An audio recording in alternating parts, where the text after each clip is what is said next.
One thing's certain for the Philadelphia 76ers at this point, and that is they have an MVP level player in the roster right now with Joel Embiid, who can look like the best player in the NBA on any given night. While during the 2021 playoffs, Embiid tore his right meniscus in the first round, and despite playing hurt in the second round, he still averaged a nasty 30 points and 13 rebounds per game against the Atlanta Hawks. And Embiid basically has been doing that all season as well, leading Philly on top of the Eastern Conference even while in a team which isn't necessarily tailor-fit to what he does best. So just imagine what this guy can do in an offense with a little bit better spacing, with a starting point guard who can run pick and rolls with him all day, and with 4 players in the starting lineup who can all shoot the 3 ball.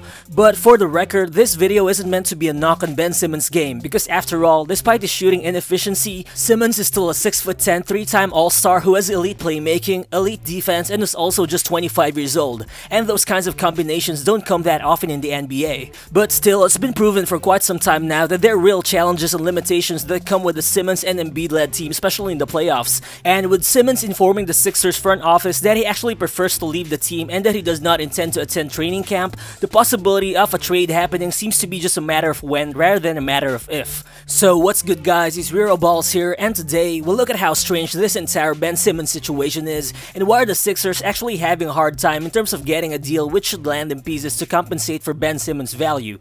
Is it actually time for Daryl Morey and the front office to lower the standards when it comes to a return package for the All-Star point guard? And what are the odds that alleged trade frontrunners such as the Warriors, Kings, and Timberwolves actually get to land Ben Simmons? So let's get to it.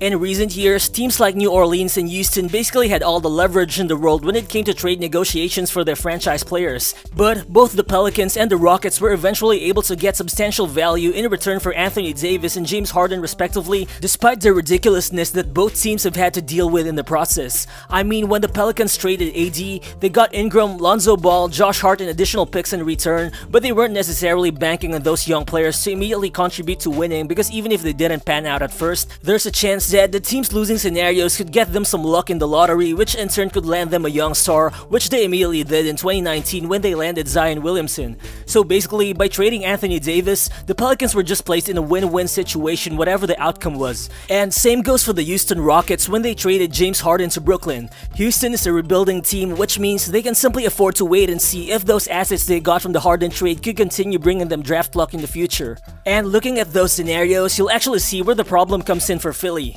This 76ers team is basically a perennial 50-win team who are trying to build a championship caliber roster around Joel Embiid, which means they would want to receive some solid win-now pieces in exchange for Ben Simmons. And I think another problem for them is Ben Simmons isn't exactly a superstar in the mold of AD or Harden. I mean, at this point, he's viewed as one of the best floor raisers for a playoff team rather than as a second or third piece in a potential dynasty. And even before his recent playoff performance, Simmons' trade value wasn't already at par with that of any traditional all-star kind of player regardless. So given the situation, I think it's very likely that the Sixers wouldn't be able to get a package similar to what the Pelicans or the Rockets had when they traded their franchise pieces.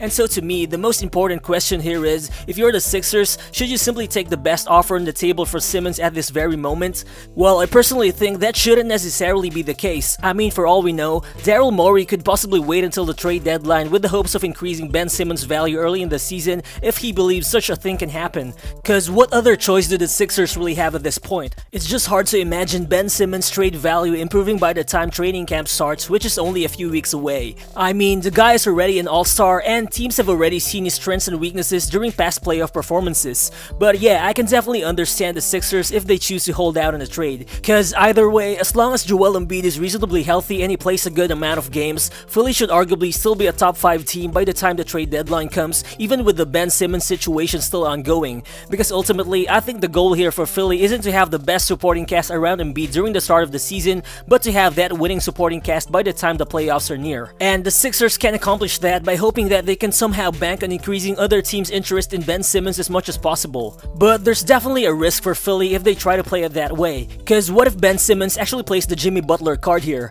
And with this kind of public falling out that Simmons himself was validated, I think something like that could really happen. I mean, as we saw a couple of years back, Jimmy Butler basically forced his way out of Minnesota with his alleged on and off court behavior, and in the process, by choosing to play the long game, Minnesota lost all leverage they had in a potential trade scenario, as they ultimately ended up trading Butler to Philly in exchange for a package that included Robert Covington, Dario Saric, Jared Bayless, and a total of 0 first-round picks. Well, for sure, Daryl Morey's experience should ensure that the Sixers wouldn't end up with that kind of a subpar trade package in return, but again, if Ben Simmons plays that kind of card here, teams will just have more motivation to hold back from making their best offers for him to see if the awkwardness of the situation will ultimately force Philly to accept a less substantial trade package. So again, the Sixers can ultimately choose to play the long game, but I think this all boils down to realizing who is the real leverage in this kind of situation, and in this case, Philadelphia just doesn't seem to have that leverage anymore. But let's look into the other side of things as well. What could teams actually gain by offering a substantial package for Ben Simmons? Well, to be fair with the guy, you can actually make an argument that the Sixers roster also isn't tailored to his strengths the same way that you can make that argument for Embiid.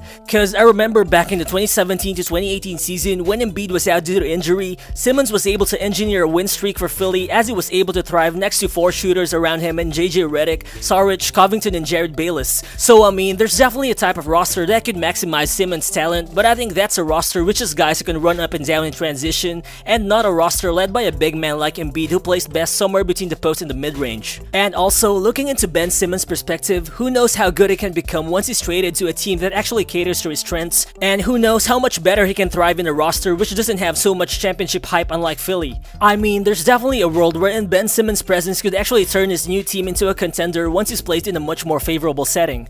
And with that said, should teams like Minnesota, Sacramento, or Golden State actually pull the trigger on a Ben Simmons trade, and would it actually make sense for them?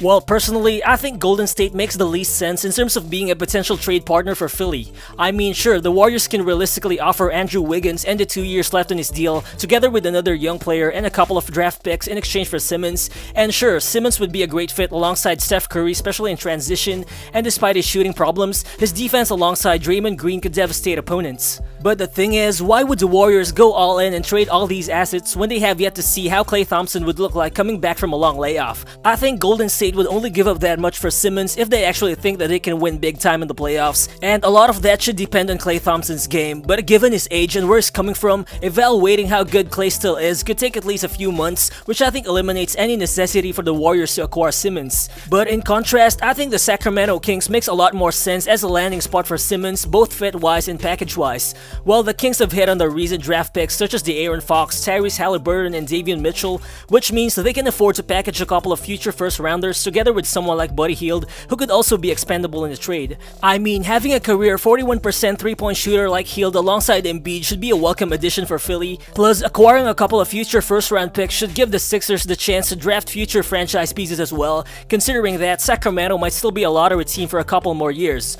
Well, yeah, the Kings already have Davion Mitchell as a two-way threat, but he's only 6'2" at best, but I think pairing him with Simmons in the backcourt could immediately impact Sacramento's defense, which ranked dead last in the NBA last season. But overall, the Timberwolves are still the best trade fit for Ben Simmons in my opinion, and I think they also have the assets that could eventually make Philly pull the trigger on a deal. I mean, looking at it, they have Karl Anthony Towns, who's a real stretch big man unlike Embiid, so he and Simmons won't have to get in each other's way. They also have perimeter shot creators in Anthony Edwards and D'Angelo Russell, which means they don't really need Simmons to shoot the ball in late game situations. So in this team, Simmons can simply focus on being a playmaker and a ceiling raiser in offense, and most importantly, his defensive abilities will immediately impact Minnesota's 28th ranked defense in the NBA. While the Timberwolves can realistically package a combination of Jaden McDaniels, Malik Beasley, Patrick Beverley, and Taurean Prince for salary matching purposes plus a couple of first rounders in a trade. But the problem is, Philly would most likely ask for D'Angelo Russell to pair him with Embiid, but I'm not sure Minnesota is willing to give him away at this point, although that could change in a couple of weeks or months from now. Including a third team might help, but that could be complicated and difficult to pull off unless you'd probably include Tyrese Maxey in the deal. But again, Minnesota will still have the leverage here because they actually have the assets to make a reasonable offer for Simmons, and by the way it looks, drastically improving his trade value seems to be a long shot at the moment. But for sure, if you're Philly, an all-star player and a couple of first-round picks might be a reasonable asking price for your 25-year-old point guard who's not even in his prime yet, who could also eventually learn how to shoot for all we know. But it just happened that getting that kind of return for him seems impossible at this point. So overall, I think lowering their asking price for Simmons might be the best thing to do for Philly, because I think even by doing that, the Sixers aren't necessarily losing in the trade, but instead, they're simply admitting that acquiring some smaller pieces who could still be great fits around Joel Embiid is still better than losing Ben Simmons for close to nothing in the end. So do you really think Ben Simmons will be traded? Feel free to share your thoughts in the comment section below, and if you happen to enjoy content like this, please do give this video a thumbs up as it definitely helps the channel a lot. It only takes a second of your time, but it will be much appreciated. So again, this is Rero Balls, and I'll see you on the next one. Peace.